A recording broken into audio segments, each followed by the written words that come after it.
19 मई 2016 Paris से Cairo जाने वाला मिस्र का एक मुसाफिर तैयारा दौरान परवाज गिरकर तबाह हो गया। उसके बाद से तवील अरसे तक इस हादसे की वजह नामालूम रही। हादसे के नतीजे में तैयारे में सवार 66 अफराद हलाक हो गए थे।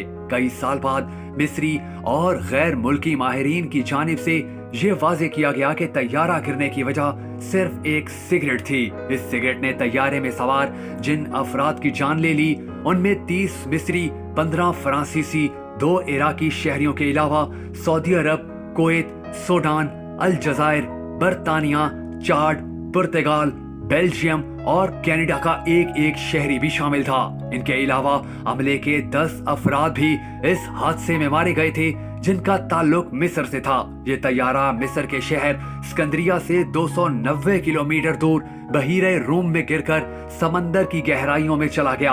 हादसे के कई माह बाद मिस्र में ये गुमान किया गया कि मिस्री कौमी फिजाई कंपनी का एयरबस A320 तैयारा दहशतगर्दाना कार्रवाई का शिकार हुआ और इसीलिए इसकी तफसीलात आवाम के सामने नहीं आ सकी। लेकिन गैर मुल्की तहकीकाती रिपोर्टों, जिनमें ज्यादातर फ्रांसीसी थी, ये कहा गया कि ये हादसा फिजाई कंपनी की जानिब से अपने तैयारों की देखभाल में कोताही के सबब पेश आया। फिर कई साल बाद एक अतालवी अखबार ने फ्रांसीसी माहिरीन की तहकीकात के नताइज पर मुश्तमिल 134 सफ़ात की एक दस्तावेजी रिपोर्ट का जिक्र किया। ये रिपोर्ट पेरिस की एक अदालत में पेश की गई। रिपोर्ट में तैयारे के 2 ब्लैक बॉक्स में रिकॉर्ड शुदा आवाजों को शामिल किया गया, जिनसे वाज़ेह होता था कि तैयारा बैक वक्त 2 वजूहात की वजह से हादसे का शिकार हुआ। इनमें पहला तो कॉकपिट में मुआविन कप्तान के ऑक्सीजन मास्क से रसाव और दूसरा वो सिगरेट जो मुआविन कप्तान मोहम्मद मबदो या शायद कप्तान मोहम्मद सईद सुलगा रहा था। हैरत की बात यह है कि हादसे के सिर्फ 5 रोज बाद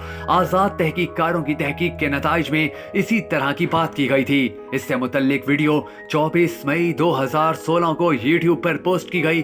तहकीक में कॉकपिट में धुएं के रसाव पर रोशनी डाली गई, यानी कॉकपिट में आग भड़क उठी और उसके चंद मिनटों के बाद तैयारा रेडार की स्क्रीन से गायब हो गया।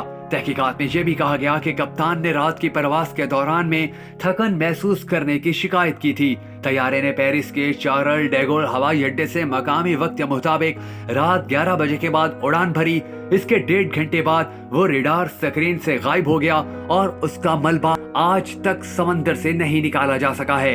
ये एक ऐसा हादसा है कि जिसके बारे में ये कहा जाता है कि 66 से ज्यादा लोगों की जिंदगियां सिर्फ एक सिगरेट की वजह से चली गई थी और यही वजह है कि एयरपोर्ट्स के ऊपर सिगरेट नोशी पर सख्त पाबंदी होती है। इस हवाले से अगर आप भी आगाही फैलाने के लिए अपना हिस्सा डालना चाहते हैं तो हमारी इस वीडियो को ज्यादा से ज्यादा शेयर कीजिएगा और उन सब लोगों को मेंशन करना हरगिज मत भूलिएगा कि जो बहुत लापरवाही से सिगरेट नोशी करते हैं।